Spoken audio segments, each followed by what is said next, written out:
الله الرحمن الرحيم نحمده ونصلي على رسوله الكريم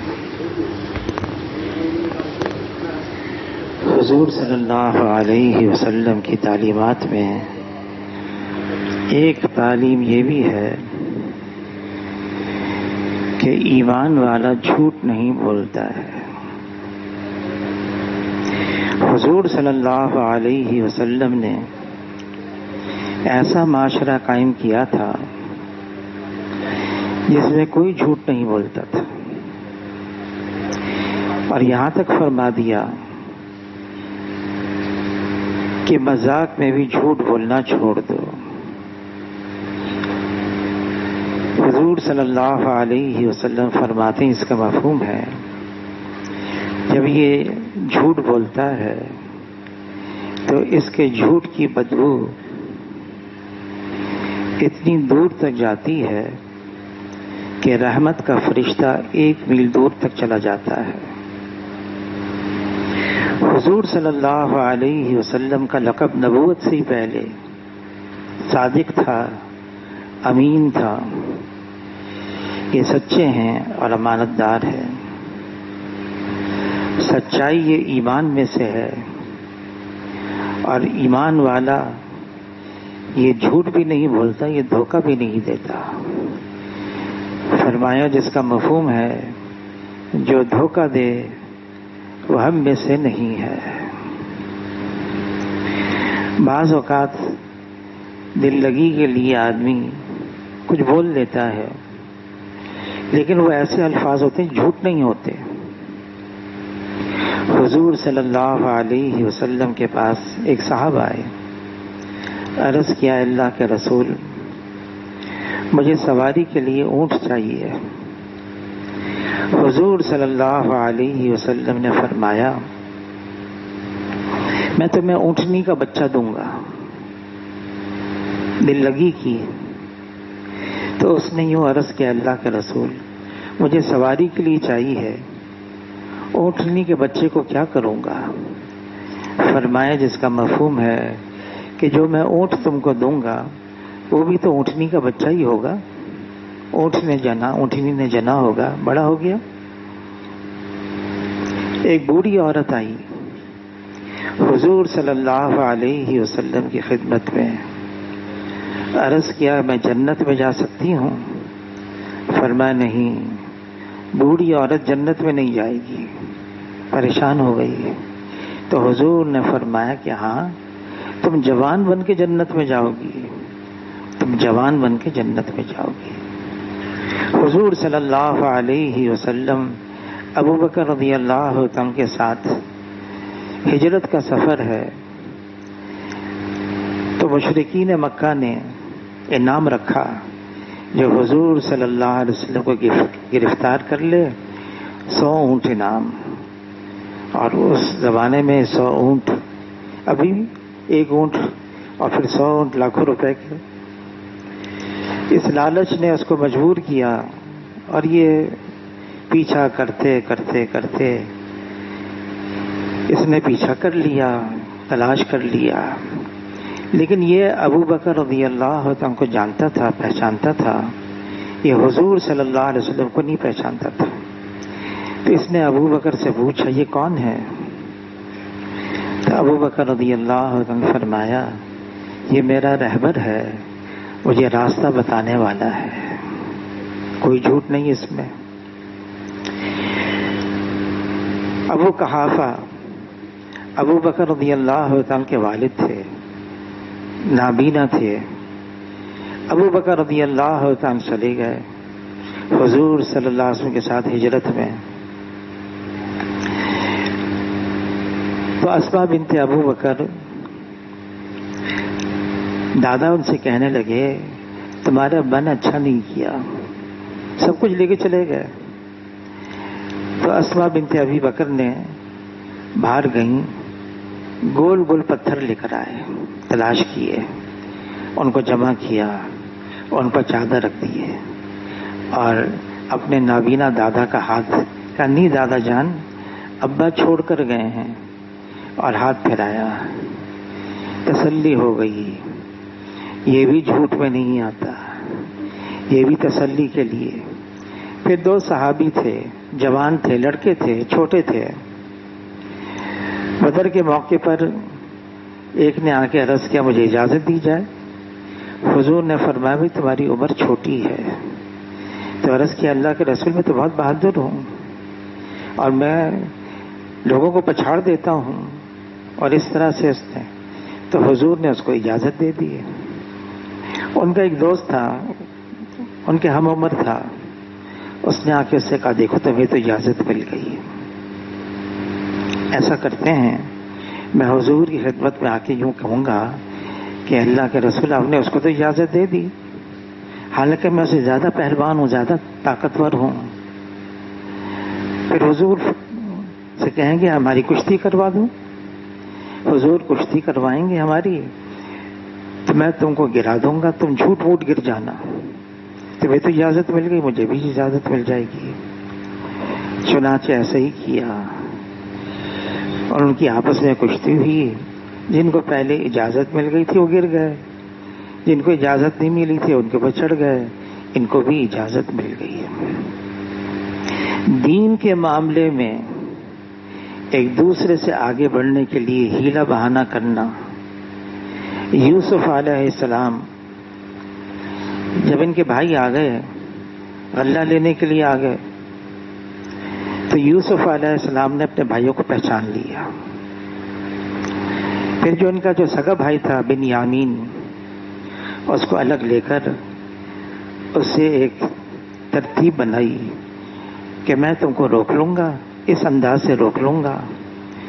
اس کی وجہ سے یہ ہے کہ دوبارہ آئیں گے بھائی، پھر والد کو بھی لے کر آ جائیں گے۔ یہ ساری اسکیم بنائی اور ایسے ہی کیا، اور ایسے ہی ہوا۔ پھر تو بھائی چلے گئے، اور آخر میں یعقوب علیہ السلام کو بھی لے کر آئے اور ان کی والدہ کو بھی لے کر آ گئے۔ بہرحال لیکن اس لیے جھوٹ بولنا دنیاوی اعتبار سے مجھے فائدہ ہو جائے، آدمی غلط بیانی سے کام لے، خلاف واقعہ بات کرے، مجھے کوئی دنیاوی فائدہ حاصل ہو جائے گا اور میں اس سے کچھ منفعت حاصل کر لوں گا، حضور صلی اللہ علیہ وسلم نے سختی سے منع کیا ہے۔ جھوٹ بولنے والے سے اس کے چہرے کی رونق ختم ہو جاتی ہے۔ لقمان علیہ السلام نے اپنے صاحبزادے سے کہا دیکھو جھوٹ بولنا وقتی طور سے تو فائدہ دے گا، لذیذ معلوم ہوگا۔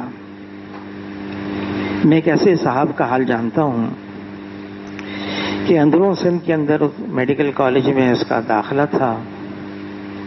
اس نے چاہا کہ میں کراچی میں میرا تبادلہ ہو جائے۔ وہ دفتر کے آدمیوں سے جا کے ملا، ملاقات کی، تو اس نے کہا بھئی ایک صورت ہو سکتی ہے، تم یہ کہو کہ تمہارے والد کا انتقال ہو گیا۔ تو اس نے کہا میرے والد کا تو انتقال نہیں ہوا تھا۔ کہا تم یوں کہو؟ اس نے کہہ دیا میرے والد کا انتقال ہو گیا ہے۔ تو انہوں نے کہا اس کی قبر کی تختی لے کر آؤ۔ اس نے جھوٹ موٹ اس کی تختی بنا لی، تبادلہ ہو گیا، لیکن بعد میں جو خاندان والوں کو نقصان پہنچانا ہو، بہت نقصان ہوا۔ جھوٹ بولنے سے آگے چل کے جو نقصان ہوتا ہے ہم اندازہ نہیں لگاتے۔ ایک مدرسے کے اندر طالب علم ہوتے ہیں، شرارتی ہوتے ہیں۔ ایک استاد تھا مدرسے کا، اور اساتذہ بھی سیدھے سادے لوگ ہوتے ہیں۔ پہلے زمانے میں تو حضرت نانوتوی رحمۃ اللہ علیہ مسجد کے اندر تھے، انگریزوں کا دور تھا، انگریزوں نے آ کے آدمی بھیجے اس کو گرفتار کرنے کے لیے۔ تو دیکھا مسجد کے اندر ایک آدمی ہے، لنگی پہنا ہوا ہے، سادہ سا ایک کرتا ہے۔ انہوں نے حضرت نانوتوی رحمۃ اللہ علیہ کے پاس آ کے کہا کہ ہم تو کہاں ہے نانوتوی رحمۃ اللہ علیہ، قاسم نانوتوی، ہم تو ان کی تلاش میں ان کو گرفتار کرنا ہے۔ تو بیٹھے سے کھڑے ہو گئے، اپنی جگہ سے ہٹ گئے اور کہنے لگے ابھی تو تھوڑی دیر پہلے یہاں تھے، وہ تھوڑی دیر پہلے یہاں تھے۔ خیر، تو مدرسے کے طالب علموں نے شرارت سوچی. استاد سیدھے سادے تھے. کہا استاد کو ہم ذرا ڈراتے ہیں. طالب علم کو تیار کیا کہ تم جنازہ بنا دیں گے تمہارا، اور استاد سے کہیں گے استاد جی سے تمہارا نماز جنازہ پڑھا دیں. جب وہ نماز جنازہ پڑھانے لگیں تو تم فوراً اٹھ کے بیٹھ جانا. ڈر جائیں گے، گھبرا جائیں گے. جنازہ تیار. استاد جی سے کہا حضرت آکے ان کا نماز جنازہ پڑھا دیں. دیکھا جنازہ بھی ہے، ساری چیزیں ہیں. تو مڑ کر کہا طالب علم سے نماز جنازہ پڑھا دوں؟ کہاں پڑھائیں حضرت، ہم تو اس لیے آپ کو لے کر آئے ہیں. پھر پوچھا نماز جنازہ پڑھا دوں؟ آپ پڑھائیں ان کا نماز جنازہ. اب سب صفت ہو گئیں، تیار ہو گئیں. اب وہ نماز جنازہ پڑھانے کے لیے انہوں نے اللہ اکبر کہا، یہاں تک کہ 4 تکبیرات پوری ہو گئیں. وہ طالب علم اٹھا نہیں. سلام پھیرتی وہ بھاگے بھاگے آئے. کپڑا اٹھایا تو اس کا انتقال ہو گیا تھا. بعض اوقات اللہ تعالیٰ جو جھوٹ ووٹ ہوتا ہے اس کو بھی سچ کر کے دکھا دیتے ہیں. جھوٹ میں، مذاق میں بھی جھوٹ نہیں بولنا. ایک صاحب، ان کا یہی ہنر، مختلف جگہوں پر ان کا یہ فن تھا، لوگوں کو ہنساتے تھے. کوئی ان کو مدنی مسجد لے کر آ گیا. مدنی مسجد میں مجھ سے ملاقات، اب تو محروم ہو گئے، وہ چلے گئے دنیا سے. وہ آئے اور مجھ سے ملاقات کی. تو انہوں نے کہا کہ میرا بھی دل چاہتا ہے کہ میں بھی اسی طرح سے سر پہ عمامہ ہو اور ماتھے پر نماز کا نشان ہو، اور میں بھی اللہ اللہ کرتا رہوں، دین کی باتیں کرتا رہوں. میرا بھی دل یہ چاہتا ہے، اور جو یہ میرا فن ہے میں لوگوں کو ہنساتا رہتا ہوں، یہ ختم ہو جائے مجھ سے. خیر اب تو انتقال ہو گیا. جب بھی وہ یاد آتے ہیں تو میں ان کے لیے دعا مانگتا ہوں، کم سے کم انہوں نے نیت تو کی تھی. آدمی مذاق میں بھی جھوٹ بولنا چھوڑ دے. حضور صلی اللہ علیہ وسلم فرماتے ہیں میں جنت کے کنارے پر اس کے لیے محل کی ضمانت دیتا ہوں. جو یہ کام چھوڑ دے، لوگ ہنسیں گے، لوگ کیا کہا لگائیں گے، کچھ مذاق ہی ہوگا، اس کو بھی حضور نے پسند نہیں فرمایا. جب مذاق میں جھوٹ بولنے سے منع کیا ہے تو سنجیدگی کے اندر واقعی سچ مچ آدمی جھوٹ بولے، اس سے حضور صلی اللہ علیہ وسلم نے کتنا منع نہ کیا ہوگا. ایمان والا کوئی آیا حضور کی خدمت میں، کیا مسلمان یہ گناہ کر سکتا ہے؟ کر سکتا ہے. یہ گناہ کر سکتا ہے؟ کر سکتا ہے. یہ گناہ کر سکتا ہے؟ کر سکتا ہے. گناہ گنوائے. پھر پوچھا ایمان والا جھوٹ بول سکتا ہے؟ فرمایا نہیں، ایمان والا جھوٹ نہیں بول سکتا. مسلمان جھوٹ نہیں بولے گا، کبھی بھی نہیں بولے گا. اور جھوٹ ایمان کی ضد ہے. ایمان والے سے اگر جھوٹ بول دیا تو اس کا ایمان میں بہت حد تک کمی آ جاتی، کمزوری آ جاتی ہے، ایمان کمزور ہو جاتا ہے. عمر رضی اللہ عنہ کے زمانے میں ایک سفیر آیا، مدینہ منورہ آیا اور تحقیق کرنے لگا، پوچھنے لگا کہ تمہارا جو مسلمانوں کا بادشاہ ہے، سربراہ ہے، اس کا محل کہاں ہے؟ تو جس سے پوچھا اس نے کہا محل. سفیر تم کہاں سے آئے ہو؟ کہا میں فلاں ملک سے آیا ہوں. کہا اگر تم عمر کے بارے میں پوچھ رہے ہو تو عمر رضی اللہ تعالیٰ اس وقت دوپہر کا وقت ہے، کیلولا کرتے ہیں، کچھ آرام کرتے ہیں. یہ راستہ ہے، یہاں راستے پہ جاؤ اور یہاں ایک جنگلی درخت ہے، اس کا سایہ ہے، اس کے نیچے آرام کرتے ہیں. تو یہ شخص حیران ہو گیا، یہ مجھ سے کیا کہہ رہا ہے؟ میں عمر رضی اللہ تعالیٰ عنہ جو مسلمانوں کا بادشاہ ہے، امیر ہے، میں اس کے بارے میں پوچھ رہا ہوں وہ کہاں ہے، تو یہ کہہ رہا ہے درخت کے نیچے آرام کر رہے ہیں. پھر وہ سوچ میں پڑ گیا اور وہ یوں کہنے لگا مدینہ منورہ میں کوئی جھوٹ نہیں بولتا ہے. کوئی جھوٹ نہیں بولتا ہے مدینہ منورہ میں، مذاق میں بھی۔ جس کی بنیاد جھوٹ ہو، دھوکہ ہو، فریب ہو، حضور صلی اللہ علیہ وسلم فرماتے ہیں الصدق ینجی والکذب یہلک، سچائی ہمیشہ نجات دیتا ہے، جھوٹ ہمیشہ ہلاک کرتا ہے۔ وقتی طور سے، موقع کے حساب سے کچھ نفع تو مل جائے گا، کچھ فائدہ تو مل جائے گا، لیکن آخری میں انجام کے اعتبار سے بہت نقصان ہوگا، بہت نقصان ہوگا۔ آخرت میں تو ہے، دنیا کے اندر کہ اللہ تعالیٰ کلام پاک میں فرماتے ہیں جھوٹوں پر اللہ کی لعنت ہے۔ یہ اللہ تعالیٰ کلام پاک میں فرماتے ہیں، اگر اللہ کی لعنت، خود اللہ فرما رہے ہیں جھوٹ بولنے والے پر اللہ کی لعنت ہے، جس پر اللہ کی لعنت آ گئی وہ کیسے پنپ سکتا ہے، وہ کیسے پھل اور پھول سکتا ہے؟ آدمی دنیا کے اندر بہت سارے کام کرتا ہے، معاذ اللہ اس وقت تجارت کے اندر اور بہت سارے کاموں کے اندر جھوٹ اتنا عام ہو گیا ہے کہ آدمیوں کی زبان پر یہ آ گیا ہے جھوٹ کے بغیر اب کام نہیں چلتا، حالانکہ یہ بالکل غلط ہے۔ حضور صلی اللہ علیہ وسلم مخبر صادق ہیں، سچوں کے سچے ہیں، وہ بات فرما رہے ہیں کہ سچائی نجات دیتی ہے، جھوٹ ہلاک کرتا ہے۔ جب اللہ کے رسول یہ فرما رہے ہیں، پھر دنیاوی اعتبار سے آدمی کام کرے اور اس کی بنیاد جھوٹ بنائے، ہمیشہ نقصان اٹھائے گا۔ شاہ فیصل کا انتقال ہو گیا ہے، گولی مار دی، شہید ہو گئے۔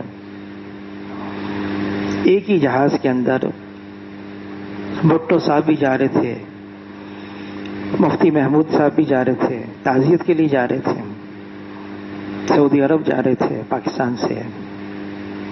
بالکل اگلی سیٹ پر جہاز کی بھٹو صاحب مشغول تھے کتاب پڑھنے میں، مفتی محمود صاحب سے رہا نہیں گیا، اپنی سیٹ چھوڑ کر ان کی سیٹ کے برابر میں آ گئے۔ آپ کیا پڑھ رہے ہیں؟ تو کتاب سے آنکھ ہٹا کے انہوں نے ان کی طرف دیکھا اور یوں فرمانے لگے میں ہٹلر کے واقعات پڑھ رہا ہوں، ہٹلر کے۔ اس پر مفتی محمود صاحب نے فرمایا اس کا انجام بھی پڑھ لینا، اتنا جملہ فرمایا، اس کا انجام بھی پڑھ لینا۔ واپس اپنی جگہ پر آ گئے۔ نظر تو یوں آ رہا ہے فلاں نے یوں کیا، فلاں نے یوں کیا، اور جھوٹ کی بنیاد پر اس نے یہ چیزیں حاصل کر لی دنیاوی اعتبار سے، انجام کے اعتبار سے جو نقصان ہوگا آخرت میں ہے، دنیا کے اندر جو نقصان ہوگا۔ اس لیے فرمایا وہ تاجر جو سچ بول کے اپنی تجارت بیچتا ہے، فروخت کرتا ہے، فرمایا حشر کے میدان میں انبیاء، شہداء، صدیقین، صالحین کے ساتھ ہوگا۔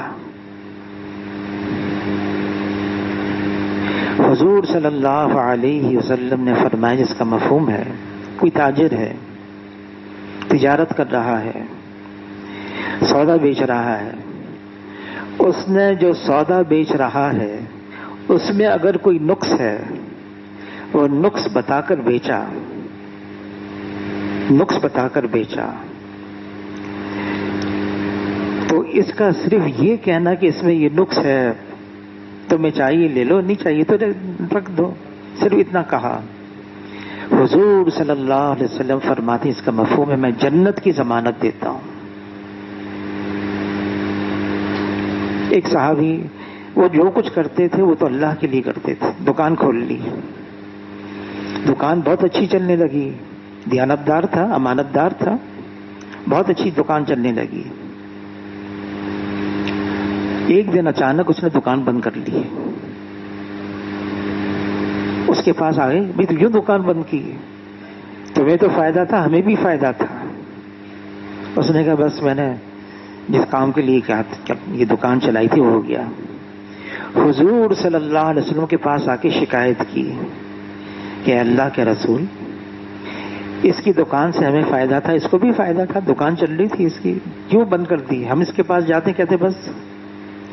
حضور صلی اللہ علیہ وسلم نے اس دکاندار کو بلایا، تم نے یہ دکان کیوں بند کی؟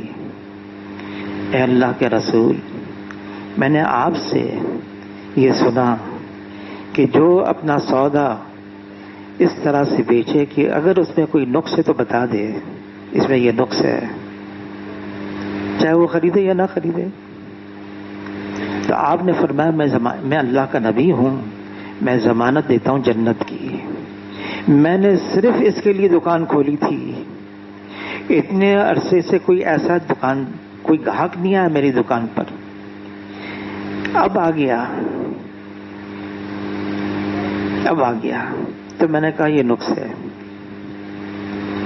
پھر یہ بھی فرمایا کہ اگر کوئی دکاندار اپنا سودا بیچے اور گاہک اس سودے کو لے لے، پھر کچھ عرصے کے بعد آئے اور یوں کہے کہ دیکھو جس طرح سے میں نے تم سے سودا لیا تھا ویسے ہی لیا ہے، ویسے ہی رکھا ہوا ہے، اب مجھے اس کی ضرورت نہیں ہے، وہ دکاندار اس سودے کو لے لے واپس۔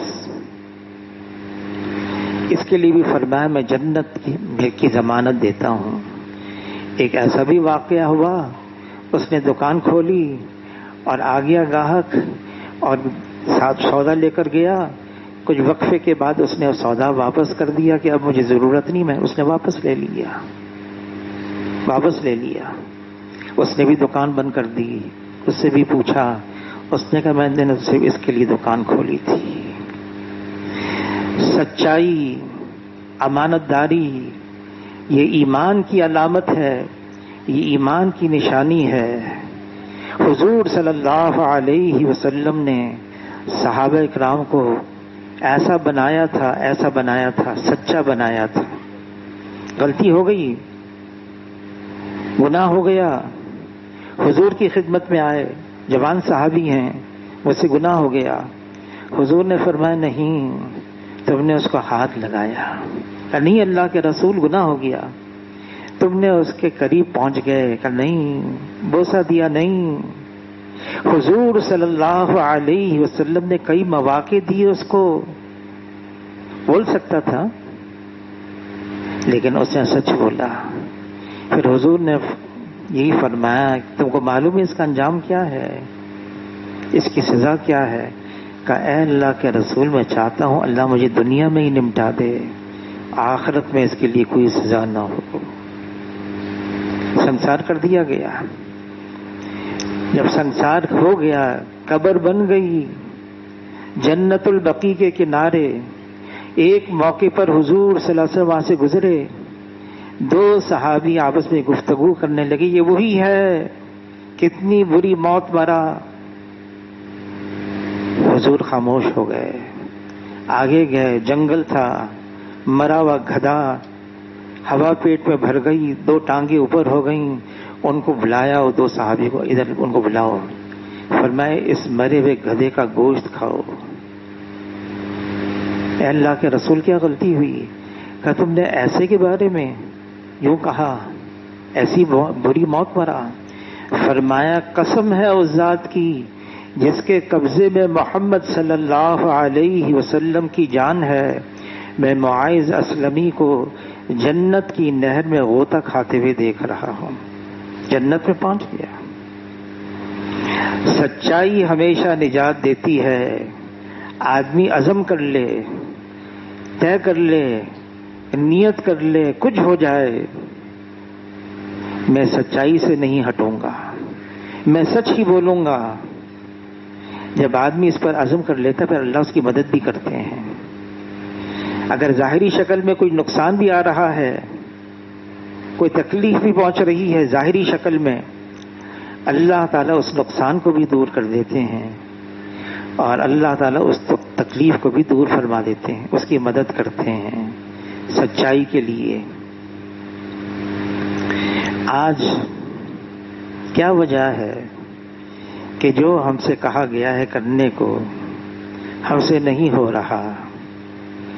یہ دنیا ہے، یہ دنیا کی ترجیح، اس کو ہم ترجیح دے رہے ہیں آخرت پر، جس کی وجہ سے یہ ساری باتیں پیدا ہو گئی ہیں. عیسیٰ علیہ السلام فرماتے ہیں جیسے ایک برتن کے اندر آگ اور پانی جمع نہیں ہو سکتے، ایک دوسرے کی ضد ہے، ایسے ہی ایک برتن کے اندر یعنی ایک دل میں دنیا اور آخرت جمع نہیں ہو سکتے. یا تو ہم آخرت کو ترجیح دیں، جو آخرت کو ترجیح دیتا ہے اللہ دنیا بھی آسان کرتے ہیں اور آخرت میں بھی ملتا ہے. جو دنیا کو ترجیح دیتا ہے جتنا مقدر میں مل جاتا ہے، آخرت میں کوئی حصہ نہیں ہے اس کا.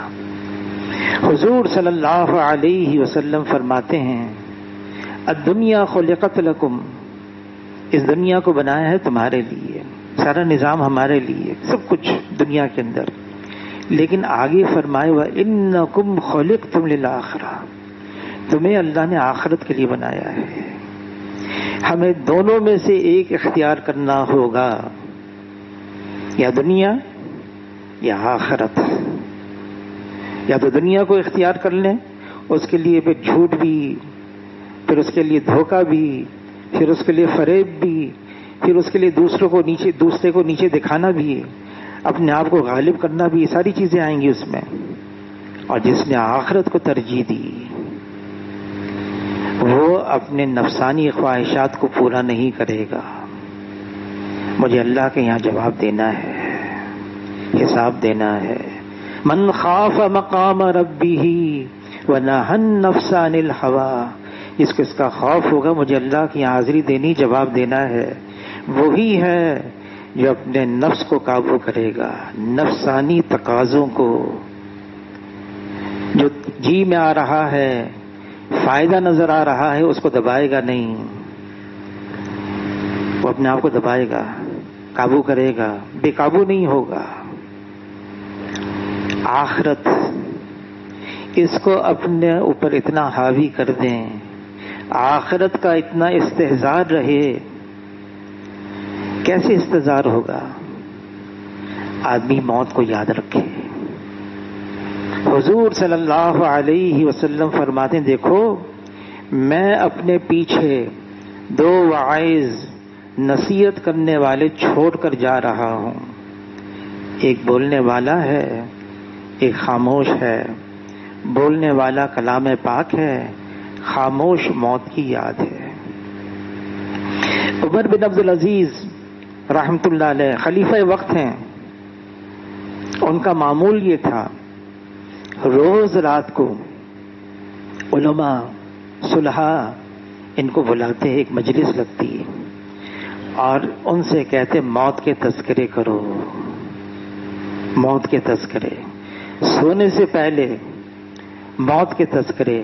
پھر عمر بن عبد العزیز رحمۃ اللہ علیہ اتنا روتے اتنا روتے اتنا روتے گویا کہ کوئی جنازہ سامنے رکھا ہوا ہے. حضور صلی اللہ علیہ وسلم ترغیب دے رہے ہیں حازم اللذات، لذتوں کو توڑ دینے والی چیز یعنی موت کو کثرت سے یاد کیا کرو. حضور کے سامنے ایک جنازہ لایا گیا، صحابہ کرام اس جنازے میت کی بڑی تعریف کر رہے تھے.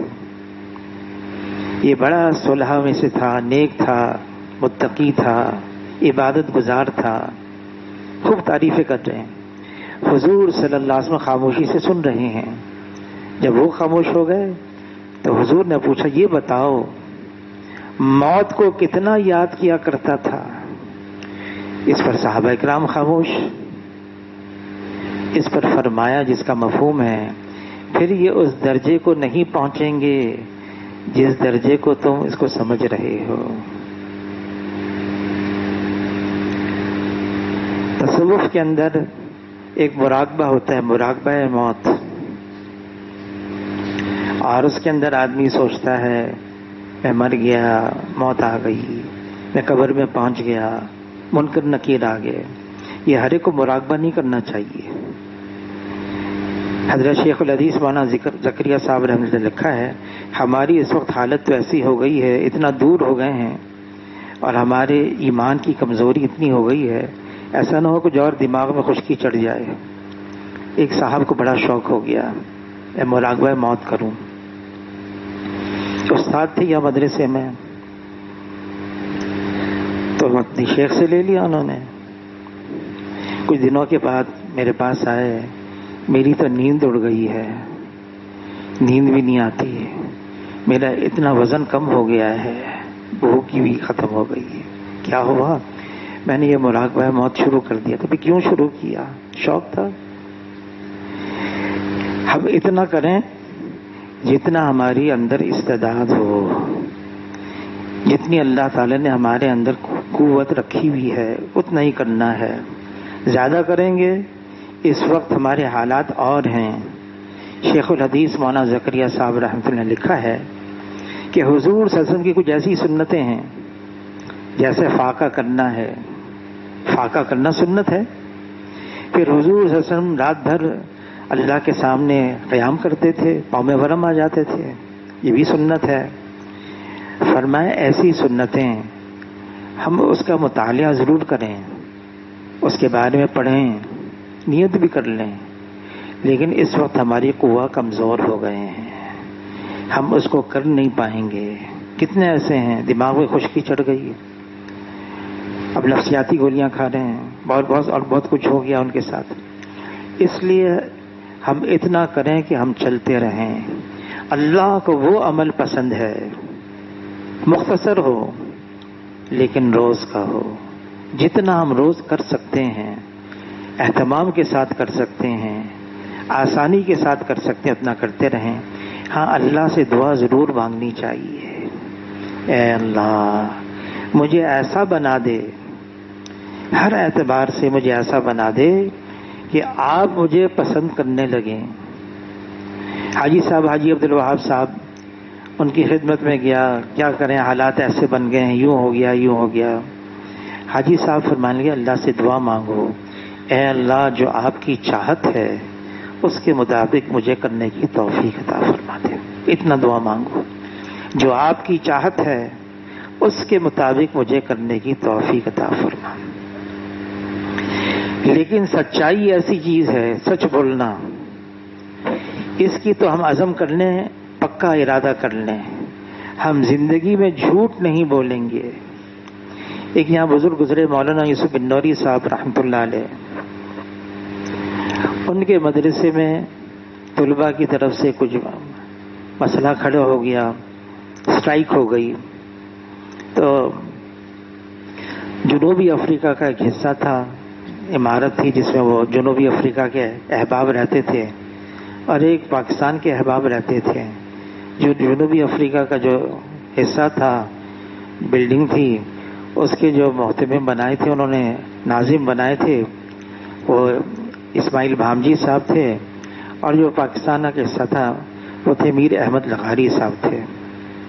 تو مولانا یوسف بنوری صاحب بہت غصے میں, غصے والی بھی تھے, آگے. اور جہاں یہ اس وقت دارالفتہ ہے تو وہاں جو منڈیر بنی ہوئی ہے وہاں آ کے بیٹھ گئے, اور غصے میں کہنے لگے میں یہ مدرسہ بند کر دوں گا, بہت غصے میں. پھر کچھ دیر کے بعد فرمانے کے نہیں میں مدرسہ بند نہیں کر سکتا. ہمارے مدرسے میں ایک ایسا طالب علم ہے جس سے جھوٹ ثابت ہی نہیں ہے. میں اتنا حیران ہو گیا کہ ایک ایسا طالب علم ہے کہ اس کی وجہ سے میں مدرسہ بند نہیں کر سکتا, نہیں بند کیا. امت میں اس وقت کتنے ایسے ہوں گے جن سے جھوٹ ہی ثابت نہیں, بلکہ حضور صلی اللہ علیہ وسلم فرماتے ہیں میری امت میں ہر وقت 500 برگزیدہ بندے رہتے ہیں, ہر وقت 500. کوئی ان میں سے ایک انتقال کر جاتا ہے, فوراً دوسرا اس کی جگہ لے لیتا ہے, فوراً دوسرا اس کی جگہ لے لیتا ہے. سچ ہی سچ ان سے ثابت ہے. وقتی طور سے ہم نے جھوٹ بول کے اپنے کو چھڑا دیا، جھوٹ بول کے چھڑا دیا۔ ہم ہسپتال میں کام کرتے تھے، صبح صبح ہماری حاضری ہوتی تھی، ہم رجسٹرارز تھے، RMOs تھے۔ ایک صاحب تاخیر سے آئے۔ کیوں تاخیر سے آئے؟ پوچھا اس نے کہا بات یہ ہے کہ وہ پتھراؤ ہو رہا تھا تو میری گاڑی میں نے اس لیے راستہ بدل لیا۔ وہ اس سے بعد میں پوچھا کہاں پتھراؤ ہو رہا تھا؟ کہتے وہ ایسے ہی تھا، اپنے آپ کو بچانے کے لیے۔ اللہ کی شان، کچھ عرصے کے بعد واقعی ان کی گاڑی خراب ہو گئی، ان پر اس پر پتھراؤ ہو گیا۔ وقتی طور سے ہم بچ سکتے ہیں، لیکن یہ نظام اللہ چلا رہے ہیں، اور اللہ کے علاوہ کوئی ہستی نہیں جو اللہ کے حکم کے بغیر یہاں کچھ کر سکے۔ جیسے مدینہ منورہ کے اندر معاشرہ بن گیا تھا، ہر ایک جانتا تھا کہ یہاں کوئی جھوٹ نہیں بولے گا، چاہے کیا ہو جائے، کیسا ہو جائے۔ یہ تو مدینہ منورہ میں، ہندوستان کے اندر ہم نے سنا کہ لوگ مسجد کے باہر ہندو لوگ کھڑے ہو جاتے اور کہتے کہ بھائی یہاں فلاں حج کر کے آئے ہیں، ہم اس سے اپنے بچوں کو دم کروانے کے لیے لائیں۔ کیوں کہ وہ حج کر کے آئیں گے، اب حج کے بعد کوئی جھوٹ بولتا ہی نہیں ہے، ایسا وہاں پر تاثر بنا ہوا تھا۔ اب حج کر کے آئے، اب کوئی جھوٹ بولے گا ہی نہیں۔ ہم اس کو اللہ سے بھی مانگے، اے اللہ یہ زبان اللہ نے ایسی دی ہے، فرمائے اس زبان کو خیر کا عادی بناؤ، خیر کے علاوہ اس زبان سے کچھ نہ نکلے، خیر کے علاوہ یہ زبان خاموش رہے۔ فرمایا جو خاموش رہا اس نے نجات پائی۔ کیا مطلب ہے؟ یا تو آدمی سچ ہی بولے یا آدمی خاموش رہے۔ عبداللہ ابن عمر رضی اللہ تعالیٰ عنہ جب حضور کی یہ بات پہنچی کہ آدمی خاموش رہے نجات پائی، خیر کے علاوہ خاموشی اختیار کرے، اپنی زبان کے نیچے کنکر رکھتے تھے۔ عبداللہ ابن عمر رضی اللہ تعالیٰ عنہ، احساس باقی رہے میں کیا کہہ رہا ہوں، میں کیا بول رہا ہوں۔ عمر رضی اللہ تعالیٰ خلیفہ وقت ہیں، کوفہ میں سعد بن ابی وقاص رضی اللہ عنہ کو گورنر بنایا، تو کسی نے شکایت کی، آدمی بھیجا عمر رضی اللہ عنہ ان کے بارے میں معلومات کر کے آؤ۔ معلومات کرتے رہے، سب نے ان کی تعریف کی۔ ایک شخص ہوتا ہے نا بعض کہ میں اس کے اچھی کتابوں کے اندر آج شامل ہو جاؤں اور میری تعریف ہونے لگے، تو انہوں نے کہا نہیں ان کے سامنے میں کہتا ہوں یہ ایسے ہیں، یہ ایسے ہیں، یہ ایسے ہیں۔ سعد ابن ابی وقاص رضی اللہ تعالیٰ نے فرمایا اگر یہ سچ کہہ رہے ہیں تو اللہ پھر اس کی مجھے سزا دے دے، اور اگر یہ جھوٹ کہہ رہا ہے اس کا خاتمہ برا ہو۔ وہ اللہ کی شان، وہ سارا جھوٹ تھا، الزام تراشی، بہتان، اس کا خاتمہ پھر برا ہوا۔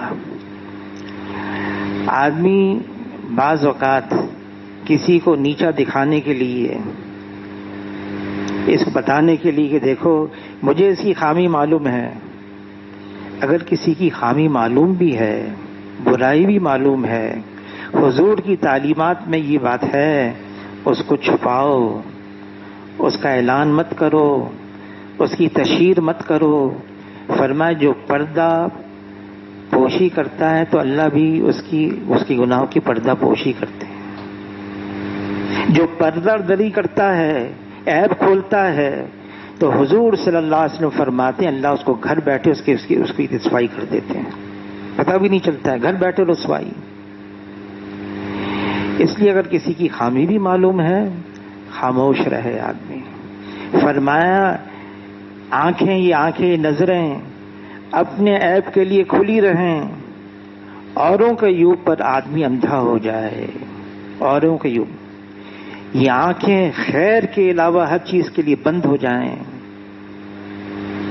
آدمی اپنے آپ کو ایسا عادی بنا دے اچھائیوں کا عادی بنائے. جب آدمی اچھائیوں کو اپنے آپ کا عادی بناتا ہے پھر اللہ بھی پسند کرنے لگتے ہیں اور اللہ کی مخلوق بھی اس کو پسند کرتی ہے. اور برائی گندی عادتیں آ جاتی ہیں اللہ بھی ناپسند کرتے ہیں اور پھر بندے بھی اس کو ناپسند، پھر وہ معاشرے میں بھی پسندیدہ نہیں ہوتا. اللہ سے دعا مانگنی ہے اللہ تعالیٰ ہر اعتبار سے ہمیں ایسا بنا دے، خوبیوں کا عادی بنا دے، خامیوں کا نہیں، خوبیوں کا عادی بنا دے، ہمیں اچھائیوں کا عادی بنا دے. اور کیوں بنا دے؟ لوجہ اللہ، تاکہ اللہ ہم سے خوش ہو جائے. اللہ تعالیٰ ہمیں عمل کی توفیق عطا فرمائے.